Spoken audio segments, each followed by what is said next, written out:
This is episode 3. Apparently, we've started recording. How did you record? When it picks up a hand, it starts recording. So now this just happened. Okay, so I guess now we start. Go for it. So, Again, warm, cold. This is episode 3. Sarah. Hi. Would you like to introduce yourself? I'm Sarah. I'm the co-founder and CEO of Folktale. And our purpose is to connect people who know and have stories with those who need to know them. That's a good start. It's a good start. It's a really good start. So I met Sarah at their Oscars event X years ago, 2-3 years ago. It was a customer event. Yeah. It was a celebration of story excellence in a particular kind of community group across like 8 to 10 countries in the Pacific. And they're celebrating the achievements they were doing. And I remember our conversation because we had just arrived in Canberra. And what was great is that the whole celebration was nothing to do about technology, right? And we're a technology company. And it was all about the celebration of what the people had achieved, the stories, the celebration, all the ways of connection, the ways they're connecting through our platform. So we were really much in service of what the individuals and the communities and the partners had been able to do themselves because we were supporting them. I will describe how I remember the event and what I got from it. There were a lot of communities that were, from my understanding, the thing of like, let's say you're getting stories from one place to another to the people who need to hear it. It was to do with whether, was it aid that was given? Yeah, and then that's the development sector. Oh yeah, that's like correct. in the development sector. Yeah. And then they were effectively providing reporting back in a way that was natural, real, and authentic rather than writing a 40-page document. Written report, often a different language that people often don't read. So the whole approach to how we're communicating and connecting evidence, anecdotes to outcomes, that's sort of the place where we sit. It's really disconnected. We have lots of information. Often it's numbers and it's not really human. So how do we actually start to bring in personal experiences and human insight that often gets missed in a lot of the complex work that organizations often do? Why does that matter? Yeah, it's a great question. Why does it matter? I think we're wired for stories as humans, right? Like we're talking about our experiences and the ways in which we connect through conversation.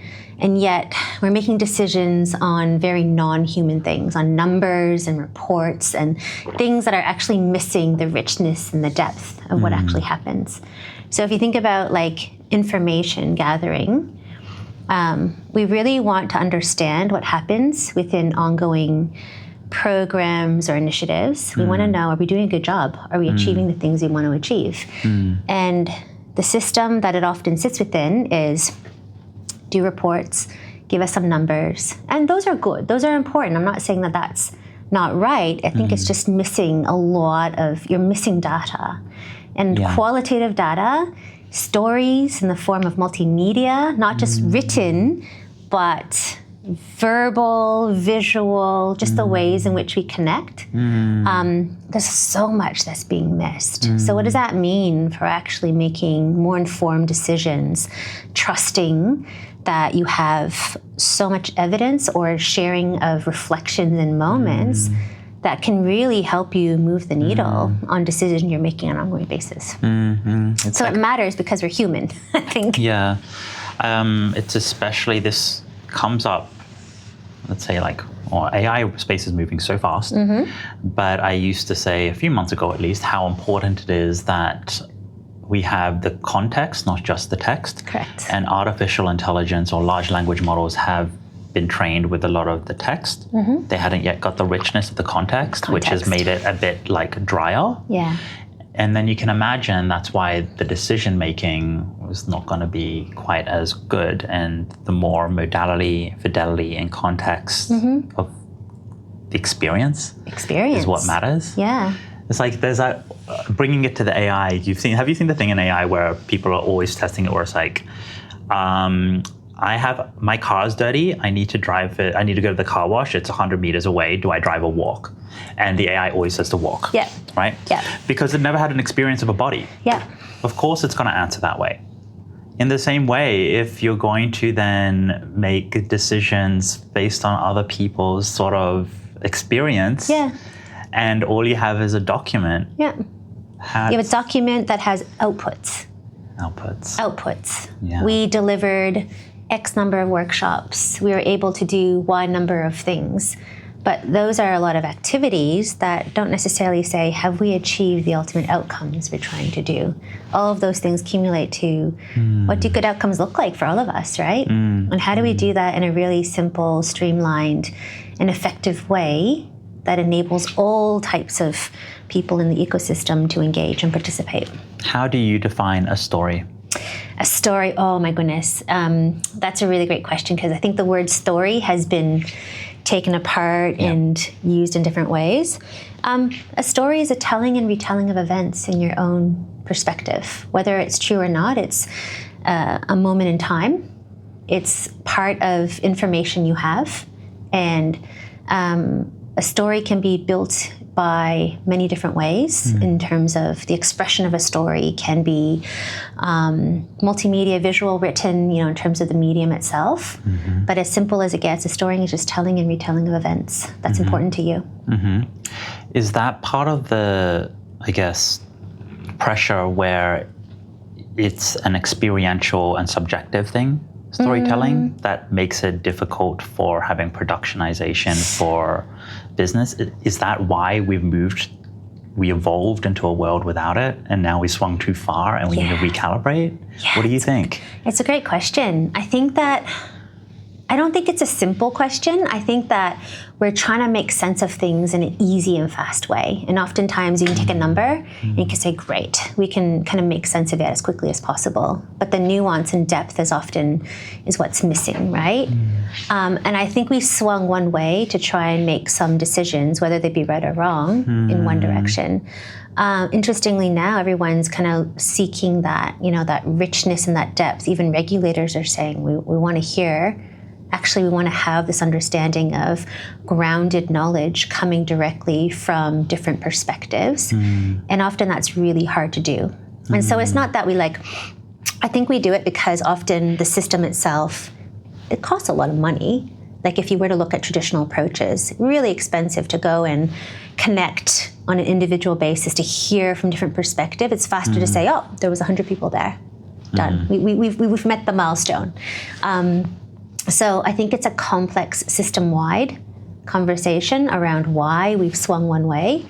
But I think as emergence of AI, the emergence of all this new kind of approaches of working, people are now starting to talk about, and we're seeing this faster, the notion of what connection means, the notion of what the human experience can mean amongst this really interesting, fast-paced environment where truth and complexity is coming in. What do you think? I am really lucky to have a great upbringing from my parents, my dad.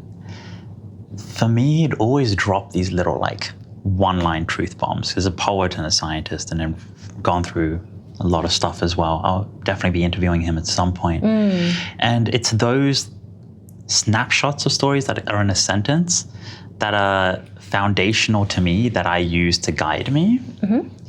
And that's sort of why I like writing poetry as well. And I have so many mantras, because these are the narratives or the schema, because it's a schema, right? You do the thing to shortcut to be able to get somewhere. And how can I add more complexity to that? It has to be creative. It has to be hitting something in the human condition to be able to expand into something that is actually going to drive me to be moving towards an outcome, right? Absolutely. My personal mission is to decrease otherness while simultaneously increasing individual safety. Yes. And between those two paradoxes, those pressures, I believe that's the thing that will allow me to drive forward. So that's how I've used the story to get me a direct outcome, rather than just measuring, have I checked a box? So I use stories in that way quite a lot. It's, I suppose, when there's things with mathematics and numbers and for the machinery of business, it's I try to connect them as much as possible as well. Yeah. But that takes tricky math, and we've managed to do a bit of it for meos. Like we've got our own, we defined our own, I guess, currency unit for the AI usage that we have control over. So now I can make it accounting for carbon credits. So I know it's green thought moving along and this and that. So you have to develop complexity. And I see that especially in like storytelling, pitching, trying to get results and in business, everyone's like, make it simpler, make it simpler. I don't necessarily believe people are looking for simplicity, but I think they look for elegance. And I call elegance finding like the simple path in complexity. And then it's like an elegant sort of thing. That's what's, I try to strike out of things to get effective results. Yeah. That's, to me, a story is like the narrative we have to be able to, like a schema. It cuts through, right? It has that elegance. And one of the things we talk about with story is speak to the heart to move the mind. And to do that, that's really difficult sometimes to do, right? How do you do that? But is there a distinction between the heart and the mind? Is there a distinction? I think they're somewhat connected. They're very much connected, but it's more what moves what. Oftentimes, if you think about, depending on the individuals, are you driven by visuals? Like if you see something and you want to eat it, right? Do you smell it first? Do you see it first? Do you taste it first? Do you think about it first, right? Some people, you know, just in terms of even having, have you heard of something called aphantasia? I was going to say, I have it. I have severe aphantasia. Yeah, wow, we both have aphantasia. There you go. However, Dave doesn't. If I can tell him, hey, I want pasta tonight, he can close and visualize it in 3D. It's wild. And be able to like have picture on picture. and so then when I'm like, actually, I've changed my mind. I think I want tacos, and said, no, I have visualized it. It's ready to go. And I'm like, no, it doesn't matter to me, but that visual response. So going back to your question, it all depends on the input of how you connect all the different parts of your body, which are all interconnected. Yeah. But fun that you have aphantasia. I haven't met a lot of people. Yeah, when I first heard it, like I guess around COVID, it went viral where not everyone has an audio like inner Visual. voice. Not everyone had an inner voice. Yes. And then it came up with not everyone has the visuals. Yes. And I'm like, oh, right, yeah, of course. I didn't have visuals. I never looked into it to see that it was actually a minority of people. Yeah. And then I heard like many, many years later where it's like, oh, aphantasia, only like 2% of people have it, which is probably a lot more. I think it's more of a discovery because it's still really new in terms of its understanding. It's just a difference in the human condition, right? I like it. I love it. I'm not limited. No. You know, I have no limitations. I can close my eyes and be like, end of day, off we go. Yeah. Open eyes, let's go again. Yeah. And in my pottery episode that I did, because my pottery maestro, he was shocked that I could exist in the world without being able to visualize something. Yeah. He'd never heard of this idea. But then I was able to just completely vibe and just go with the flow. So it was much more playful, which is something that In the moment. is kind of needed. Wow, that's really interesting. Because I think when I try and explain aphantasia to people, like, I guess, how would you explain aphantasia, just for people who don't understand? I've described this to a few people, and somebody who's told me, they did a test on me because they were so surprised of this. They were like, okay, go ahead, visualize a horse. What way is it facing? Yeah. And I'm like, I don't know. That's not even a thing. Yeah. Like, but if you ask me to visualize a horse, I'll be like, yeah, I'm visualizing it. Yeah, sure. But you're thinking about it. You're not seeing it, though, right? I have the.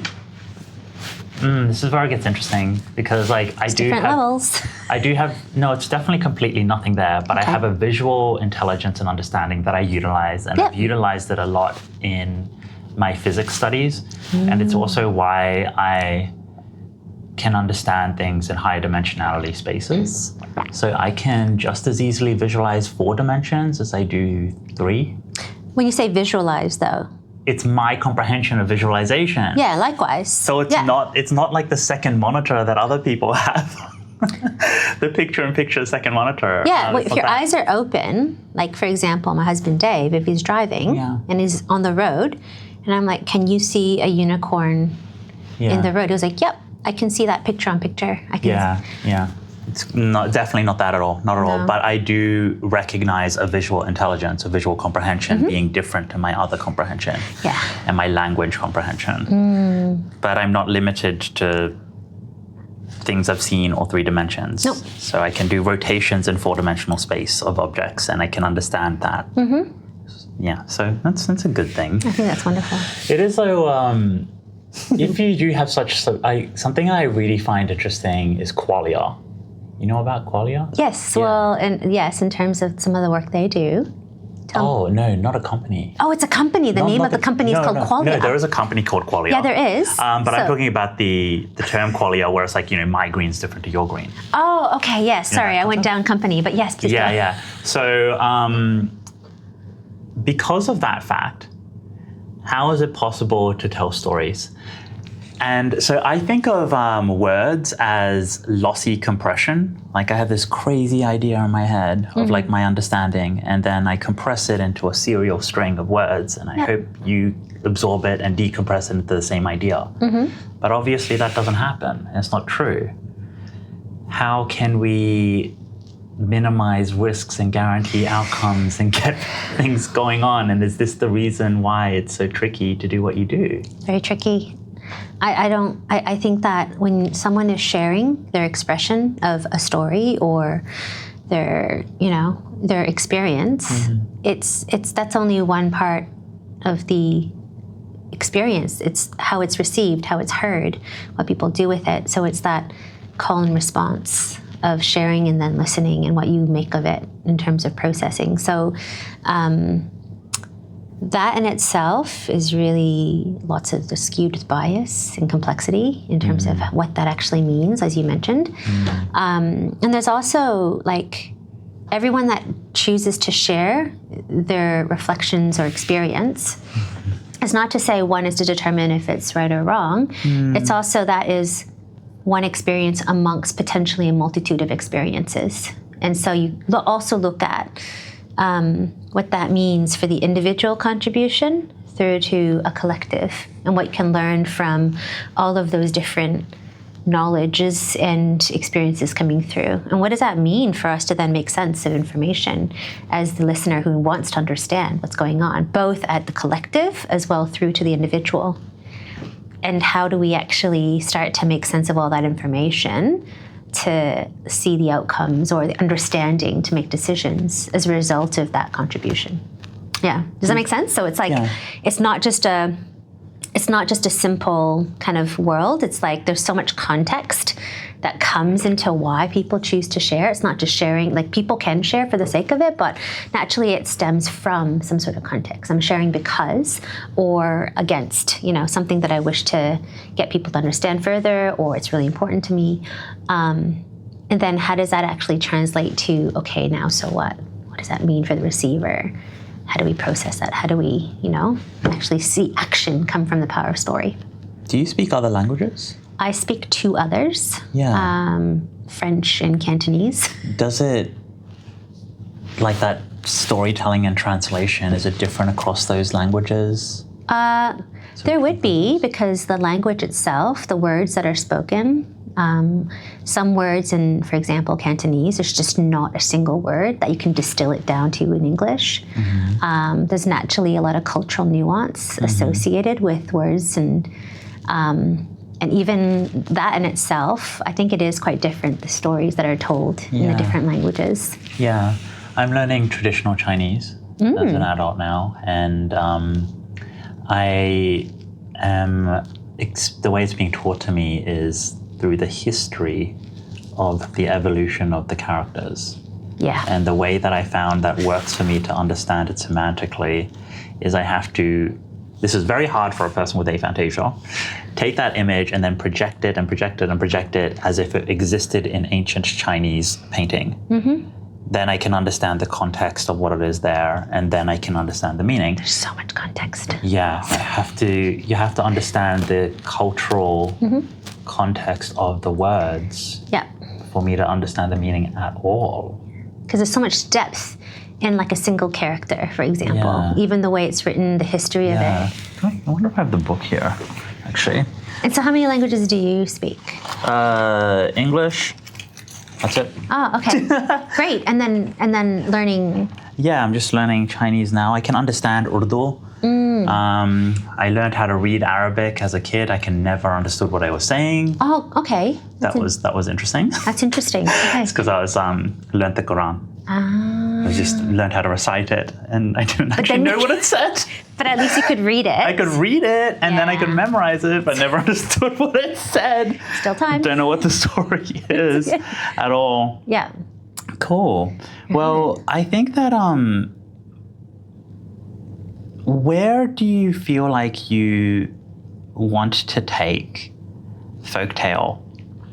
Yeah, it's a great question. But in terms of what that actually means, we really want to be a place where at the heart of everything we do, human experience and actually hearing from a whole different group of different people helps change the way we work. So from a company perspective, we've got some really big aspirations for Folktale. Is that sort of the questioning in terms of where you want to take it? It's like, 'cause we're talking about communication and moving stories around, and I guess you're a tech company that helps that happen. And we need something for this, and it's about where is it going to stand in the future of AI and work and organizations or humanity and people. You're not just a media company. Nope. You're not just a tech platform. You're not just a SaaS platform. There's clearly something that you're trying to achieve. Authentic, grounded knowledge. At the same time, I think that in itself, in terms of authentic evidence, how we can then ensure that that stays at the heart of what we do, but naturally, there are applications of AI on our platform around verification and making sure that there's a level of traceability and understanding the story that someone has told that actually gets to the decision. So there's all these kind of nuances in there. But at the heart of what we do, how do we actually transform systems and decisions through authentic evidence? I think that's sort of the way, and that's a really new way of working. Right. So am I understanding this right, is that you're trying to provide a richer link to the source? Richer link, not only to the source, yes, but also a greater tapestry of different insights coming through. Not necessarily information orally widely available that's out there that you can aggregate, but it's actually in this space of we actually are really wanting to understand how we can make great progress and impact in the work we're doing. Is the work doing what it's meant to do? And we can do that if we can hear from the individuals who have the knowledge of the experience. Right. Okay. So it's like if we made this the terrible method of it, it's like mass surveillance, and then trying to bring it into a sort of thing to get an insight. Yeah. Mass surveillance. That's definitely a great kind analogy. That's one side of it. Yeah. But this is about participation and sharing in a way that understands. I'm sharing this because I know it's going to really inform. I want to share this willingly. This is important. This is about reflections and progress. Not just things that are working, not just the happy stories, but these are the things that we think should change. That's really cool. I wonder if we could use your platform on Meos. Let's learn more. I think that's what's really great about the emergence of all the things we're doing. Yeah, because we're a direct-to-consumer company, a phone app. I've currently got a thing that is, you can go into the com box and message us human beings and give us feedback. But if it was a matter of all of our customers can give feedback in a rich way onto a platform, and then we aggregate and then be able to make decisions, that's really, really wonderful. Tell me, give me an example of how people are using Meos right now so I can kind of see that connection. The way people are using Meos right now is for capturing their thoughts on the fly that they're going to need later and staying in the flow of their inspiration. So it's on a phone app where whenever you capture one new thing, it shows you all of the things that you captured about that related to it. Right. So it's like a flashcard, but for exactly those associated moments. So it strengthens your stride as you move forward. And given that it's all private and everywhere is private, it feels like a safe space to use it. Is it through the medium of all audio at the moment, or how are these contributions coming through? Text, audio, image, drawing actually as well. You can draw on it. Like we're going for, I haven't added video yet, but it's on the roadmap to add video. It's full multimodality and immediate capturing and play. So when someone has an idea, for example, if I'm, in terms of all of our different hats that we wear as individuals, if I'm like, all right, so I'm going to talk about this subject versus this subject, are you saying that if I want to talk about an idea I have, I'm going to put it into this space, then it starts to keep that all organized in the one? It's your private space. It's your private studio for thought. And in fact, it's got this messenger on it that I hinted to. Yeah. That also becomes your thoughts. It's a space on your phone that is actually trying to service you and bring you back into the real world rather than the phone app taking you into the digital world. Okay, so it's the other way around. Yeah. So I put all of my ideas in here and thoughts that are fragmented. And then when I need them later, I can go and I can talk to the agent on it and it synthesizes it. Understood, yeah. It just brings it all up and I just get something and I move on. Yeah. I use it as a CRM. I take photos of business cards. Yeah. And I take a little audio note of how what I want to do and who to talk to this person on. And then I just go talk to the agent and I'll be like, I'm meeting this person. What do I need to do? It pulls up all the notes, gives me a little brief immediately. So that's a really great example of how Meos could help streamline all the different thinkings. Yeah. The thing that I like using it the most for, though, is like a little Polaroid moment where I open up the app and I open it directly to start taking an audio recording.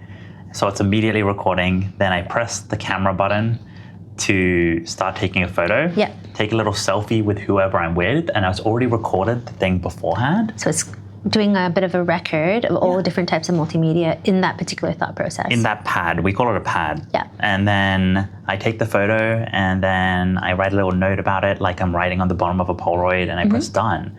And most of my Meos has these like cute little moments of like I was with my partner, we're at a gig, I started recording, you could hear the music and everything like that. I captured the photo and then I put a little note of where I was, and I call them these little Meos moments. Those to me are the things that I find so precious and so important in this product and app, and it's not getting read by Google or like creepy Google images and anything like that, So it also, I feel like people believe that there is a trade-off between your privacy and convenience and technology, which there isn't. That's why Meos is here, to be able to give the safety and safe passage through this era of going into AI and this future where we can have these wonderful connectivities. In terms of the messenger, when all your direct messages to each other as well, they cluster in that same view with your notes. So if I write down an idea or something and I've messaged somebody about that same idea, those two things surface each other. So you can connect ideas to people, and it really surfaces who you need to talk to when you need to talk to them, not just when you have to. So gives you a bit of a proactive based upon. Everything about Meos is to help you get into a flow. A flow of being present as well, by the sounds of it. Life flow. Right. And not just a workflow, a life flow. It's a life flow, which is different entirely. Yeah. It's, because I believe that for work and to be at highest performance, you have to harmonize it with your life anyway. At least it feels that way as an entrepreneur. And this is really about capturing and solidifying the river of your world. Yeah. And in technology and making sure it's safe, feels safe. Yeah. Okay. That's really interesting, because I'm using a whole bunch of different systems that could align with what you're doing at Meos. So like back in the day, I used to put everything into Flickr. Oh, Flickr. Flickr, remember the throwback of those days? Yep. But again, very static images, and then share it with friends saying, hey, this is what I did camping. Here you go, right? And then I can see like really interesting application for, moments in different sectors right away, like individual from parents through to the actual schools themselves to lots of different moments and flows. Yeah, so I share straight from Instagram into Meos, and it pictures out all the images so I can remember these educational things later. Yeah. And I put these moments with my partner, and it keeps them separate automatically. It's just a beautiful, beautiful melting pot of mess that is always going to be relevant for me to capture and recall. How does it... Because I've been playing with Obsidian as well. Yeah. And Obsidian has a similar notes to that in a different functionality, right? Like I think definitely researchers and they'll be using that. And so it feels like this is that interweaving like an Obsidian world, but then you still put in your different. Obsidian, like we can import from Obsidian into Meos. And I think the big difference, Obsidian is just Markdown, plain text files that are then with metadata that allows you to link it. Yeah. I actually just posted yesterday on YouTube and LinkedIn about Meos Constellation, and I talk about like how the linking that you put in Obsidian, in fact, if you have to use a link as a keyword, that goes to the exact same thing where like a bit of text and a keyword will never in fact tell the story of what the actual context is inside of that. Just organization of key moments, right? And it's organization of key moments, but for why? You don't really actually look at it. It's probably organized in the wrong lens anyway. Yeah. So Meos gets around all of that and works in this semantic higher level space. So it's always about meaning. Yeah. Yeah, okay, let's talk more about this. I can definitely see some potential collaborations. Oh, really? Yeah. Oh my God, that's cool. really interesting. Okay, that's cool. Yeah, so it's a fun product. And I think that, but for me, from like a business perspective, of course, I want to know what's happening with my users and how they're feeling it and telling stories, because complex things and complex products are what we're going to have to move towards. And telling the stories elegantly is the hard part. It is really, particularly if it's not through like a third party, but it is done from a whole different group of individuals that otherwise would never be asked, right? They never would be invited to share. But now it's like, what are we missing? It's not the ones that we are hearing from, but it's like, who have we not heard from? That's the stuff we're really interested in. Is that the folktale? Is that the idea behind it? Yeah, it's about being able to. Well, the folk. Yeah, that's a whole other conversation around the name itself, right? Yeah, the name itself comes from like, from our history of ideation. Our name Folktale is about like different stories that we tell ourselves. Yeah. So storytelling always comes up, like in every other podcast for sure. It does, yeah. I think the fact that this is this telling a story? Are we telling a story to somebody that's listening, or are we telling a story to each other?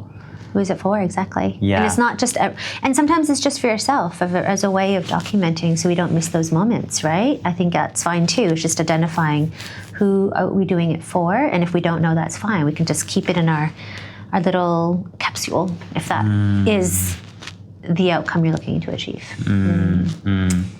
So in the process of creating, are you also consuming? Can, but not mandatory. Like as in like you don't have to, but oftentimes there is a huge, there's a huge kind of body of engagement around when I share, I want to know who else is sharing as well, and I potentially wish to. But again... But if you make a capsule and it's for yourself, you've consumed your own work. You're consuming your own work, but I guess consuming others or my own.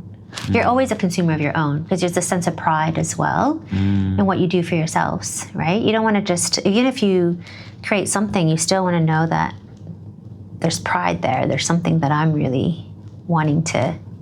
Is that a common theme, do you think? I think so, because one thing that we emerged is like anyone can press that little red button. We all have all the tech and tools and plays there, right?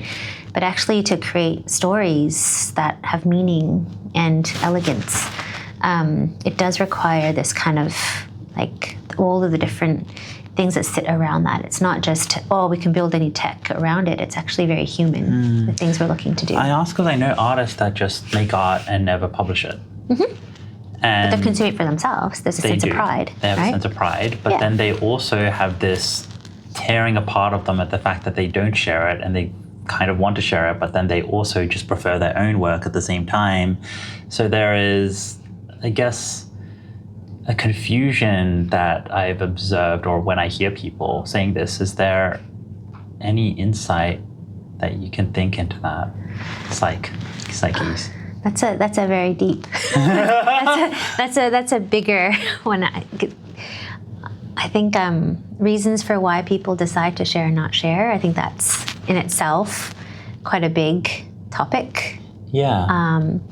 I think that's why context really matters. It's not just sharing or gathering for the sake of it. It's understanding the context at different stages of that journey. And the process itself could be just for myself, or the process itself that's it. Like regardless of a destination, there's joy and enjoyment in the middle space.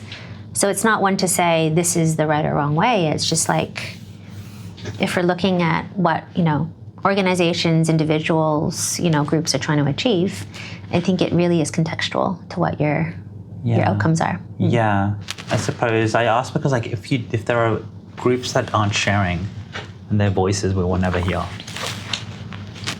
Their voices are there. It's just more, it's not that they don't have stories to share. Everyone does, I think. It's just a matter of, is there trust?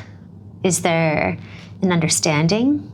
And so that trust is also one of the biggest things that can be make or break, whether someone decides to share or not share. What do they need to trust? Well, for example, in our worlds, if we're asking a certain group to share stories, but they don't necessarily trust who's asking, why they're asking, where it's going, what implications, am I safe?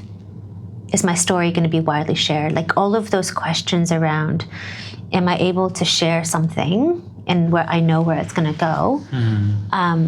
Trust and confidence are often some of the bigger things, which are very human. And so when you're looking at some of the things we look at, like we really are looking to connect those who know with those who need to know. Those who know and have things to share, there's an embodiment of, okay, well, what does that mean to share? And who is it sharing with? There's this trust. Trust is really important as part of that equation. And just similar back to your example of the artist, if I choose to just do it myself in my world, because that's my trust bubble. Great, that's nothing wrong with that. It's just understanding where trust sits in the overall equation. Yeah, cool. That's a really good place to end, I think. Yeah. I think that we are in a trust economy. We are. And it is getting more and more relevant. Trust is something that I feel is easier to understand when we have it related to a person rather than an entity, which is also something that I think we're going to have to tackle in the future too. I think that's already happening now. I think faster than than we realize. Yeah. So, well, we'll work that out. Yeah, as usual, we're entrepreneurs. Yeah. And do you have anything else you want to add or say? No, I think we'll just kind of keep unpacking as we go. Is there anything? How about you? Is there any questions or any final thoughts? No, other than I think trust is such a good place to end, because before we started recording, we spoke about the trust economy. It's so, and MEOS is all about trust, about making sure that your stories and things are safe. It's not getting taken by a big data company.